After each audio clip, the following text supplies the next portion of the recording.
Bonjour les enfants, comment allez-vous? J'espère que vous allez bien. Je m'appelle Camia et je suis la collaboratrice de l'EBI d'Oran. Et aujourd'hui, nous allons partager ensemble cette nouvelle leçon de l'EBI qui est un thème au-delà de spécial. Et aujourd'hui, les enfants, nous allons vous enseigner que pour gagner le jeu du futur, nous devons lutter contre nos adversaires qui sont notre ego, le monde et le mal. Et que dans la compétition, il peut arriver que nous échouions ou nous perdions. Mais il existe, les enfants, un bonus que Dieu concède à ceux qui sont sincères, humbles et vrais. Et vous savez quel est ce bonus? C'est sa miséricorde. Mais vous allez comprendre un peu plus tout au long de la leçon. Mais avant cela, nous allons remettre notre leçon entre les mains de Dieu et lui demander sa direction. D'accord les enfants? Levez-vous s'il vous plaît, placez vos mains sur votre cœur et fermez les yeux. Seigneur mon Dieu et mon Père, au nom du Seigneur Jésus, mon Dieu, nous rentrons dans ta présence en ce moment et nous te demandons, mon Dieu, de bénir la leçon d'aujourd'hui. Mon Dieu, dirige cette leçon, oriente. Que mon Dieu, que chaque enfant qui écoute cette leçon en ce moment puisse sortir de cette leçon bénie et avec ta direction pour qu'il sache comment agir dans ce monde, comment agir face à son ego, comment agir face au mal. Alors mon Dieu, que tout ce que nous allons faire soit guidé et béni par le Seigneur. C'est ce que nous te demandons au nom du Seigneur Jésus. Amen et grâce à Dieu. Amen les enfants, asseyez-vous s'il vous plaît. Les enfants, le thème d'aujourd'hui est la compétition. Les enfants, parlons de compétition. Qu'est-ce qu'une compétition? Quelqu'un peut m'expliquer? Très bien. Et dans une compétition, les enfants, avez-vous l'habitude de perdre ou de gagner? Qui a l'habitude de perdre? Levez la main. Je vois. Et qui a l'habitude de gagner? Très bien. Maintenant, j'ai une question à vous poser. Qui a déjà reçu un bonus dans un jeu? Qui a déjà reçu? Qui? Les enfants, vous savez que dans le jeu du futur, nous avons découvert que nous avons des adversaires. Lesquels vous connaissez déjà, les enfants? Dites-moi. Notre ego, le monde et le mal. Très bien. Nous avons aussi appris un secret très important. Comment avoir la force pour les vaincre? Vous vous en souvenez? Qui s'en souvient? Quel est ce secret? Exactement. Pour avoir la force pour vaincre nos adversaires, le secret est de toujours prioriser de faire la volonté de Dieu. Si dans toutes nos décisions, les enfants, et réactions, nous pensons à plaire à Dieu en premier lieu, voyez, il nous donnera toujours la force pour les vaincre. Vous vous souvenez, les enfants, de nos amis Lily, Mabel et Hugo? Ils sont arrivés à l'EBI et l'éducatrice a commencé la leçon avec une question très intrigante. Elle a demandé, les enfants, savez-vous que nous devons lutter tous les jours? Mais ce n'est pas contre un ami, un jeu, ni lorsqu'on est en colère contre quelqu'un qui nous a embêtés. Alors, contre qui nous devons lutter? Quelqu'un sait? Est-ce que vous savez, les enfants? Oui, nous devons tous les jours lutter contre nos adversaires. Nous devons lutter et vaincre les volontés de notre ego, les suggestions du monde et du mal. L'éducatrice a continué en disant qu'elle allait raconter aux enfants l'histoire de 2 rois pour qu'ils comprennent mieux cette lutte. D'accord? Soyez très attentifs. Je vais vous raconter aussi l'histoire. Les 2 rois sont David et Saül. Oui, dans leur guerre, ils avaient des adversaires qu'ils affrontaient et ils devaient lutter. Mais ce n'est pas de cette lutte dont nous allons parler, les enfants. Tout comme nous, ils devaient aussi lutter contre les adversaires du jeu du futur, qui sont les mêmes que les nôtres. Notre ego, le monde et le mal. Parlons du roi Saül. Il a été très bien. Vous savez, il a très bien commencé son règne, car il était obéissant et agréable à Dieu. Mais son ego lui a suggéré qu'il n'avait pas besoin de Dieu et qu'il était déjà assez bon. C'est alors qu'il a déplu à l'Éternel. C'est pour cela que Saül n'avait plus de force pour vaincre dans le jeu du futur. Les enfants, il est devenu orgueilleux et a commencé à agir comme s'il n'avait pas besoin de Dieu. L'orgueil, vous savez, est quelque chose qui nous rapproche ou nous éloigne de Dieu, les enfants. Nous éloigne de Dieu, exactement. Vous savez qu'ici, l'orgueil de Saül lui a dit qu'il n'avait pas besoin, qu'il pouvait tout faire tout seul. Donc, il s'est éloigné de Dieu. Prenons maintenant l'exemple de David, qui a été roi très jeune. Il a toujours eu confiance en Dieu. Il cherchait à lui plaire. En premier lieu, vous savez, il était obéissant au manuel d'instruction de Dieu du futur. Mais un jour, David a aussi écouté les suggestions de son ego et fait des choses qui ne plaisaient pas à Dieu, les enfants. Cependant, à la différence de Saül, David a été humble pour reconnaître qu'il déplaisait à Dieu.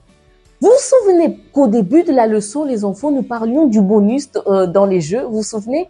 Alors, dans le jeu de la vie, nous en avons aussi un.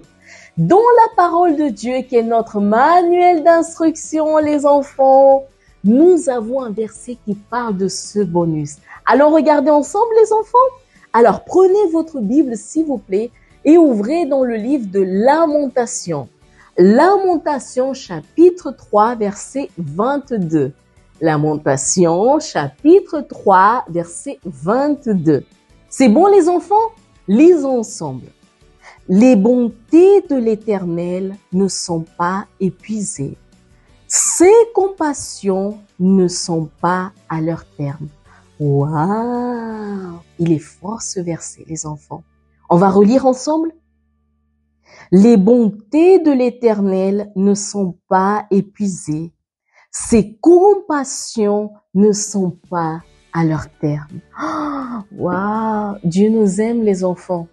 Vous savez, David s'est repenti et a demandé pardon à Dieu. C'est pour cela qu'il a été pardonné. Autrement dit, il a obtenu la miséricorde, les compassions de Dieu. C'est le bonus que nous recevons du Maître de jeu lorsque nous sommes sincères et humbles. Cela veut dire qu'il nous donne la chance de recommencer et de continuer à avancer dans le jeu du futur. C'est comme revenir au début du jeu et tout recommencer, mais cette fois-ci en faisant les choses correctement. Tout comme Saül et David ont eu des luttes contre les adversaires du jeu du futur, nous devons aussi lutter tous les jours, les enfants. Mais nous n'aurons la force de lutter et de vaincre que si nous mettons toujours Dieu à la première place, les enfants, en lui étant agréable à travers notre comportement et notre choix.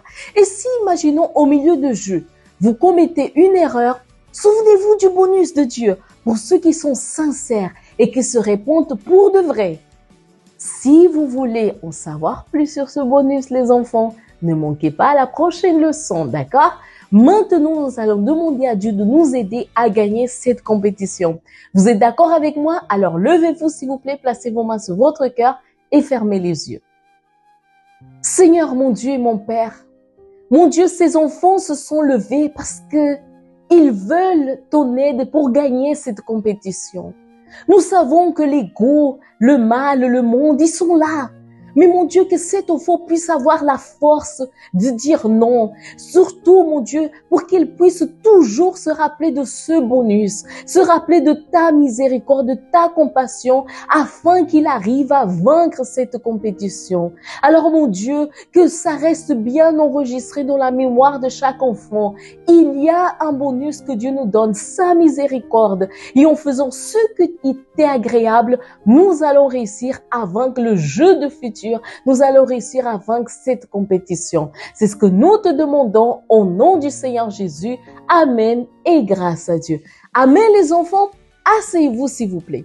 Maintenant, nous allons passer au pratiquant. Et le pratiquant d'aujourd'hui est le bonus est pour les humbles. Alors les enfants, qu'est-ce qui va se passer? L'éducatrice, elle va choisir des enfants, elle va donner un ballon vide à chacun, d'accord? Et elle va leur demander de gonfler un tout petit peu. Ils vont devoir tenir le bout, d'accord? Et elle va vous poser quelques questions de votre quotidien. Si vous êtes humble comme David, vous allez devoir dégonfler un peu le ballon. Mais si vous êtes orgueilleux comme Saül, vous allez devoir gonfler le ballon. Je vais vous donner des exemples. Par exemple, si votre équipe perd une compétition, est-ce que vous allez saluer l'équipe gagnante? Exactement. Si vous saluez, ça veut dire que vous êtes humble, c'est l'humilité. Donc, vous allez dégonfler un peu votre ballon. Une autre question. Par exemple, est-ce que vous allez montrer, vous avez eu une bonne note, vous allez montrer à votre camarade qui a une mauvaise note et vous allez vous moquer de lui. Ça, c'est quoi? C'est de l'orgueil. Donc, vous allez devoir gonfler le ballon. Et une autre idée.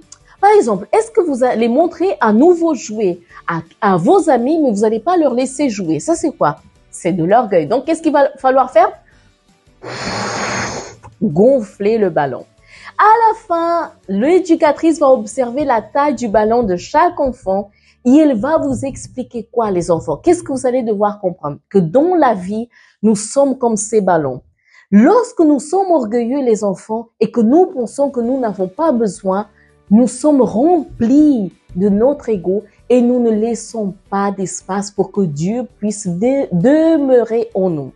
Mais lorsque nous sommes humbles et nous avons le bonus de Dieu, car nous nous dépouillons de tout notre orgueil, lui, permettons ainsi de trouver l'espace en nous. Nous restons comme ça, dépouillés de tout orgueil. Laissons l'espace pour que Dieu puisse nous bénir. D'accord, les enfants?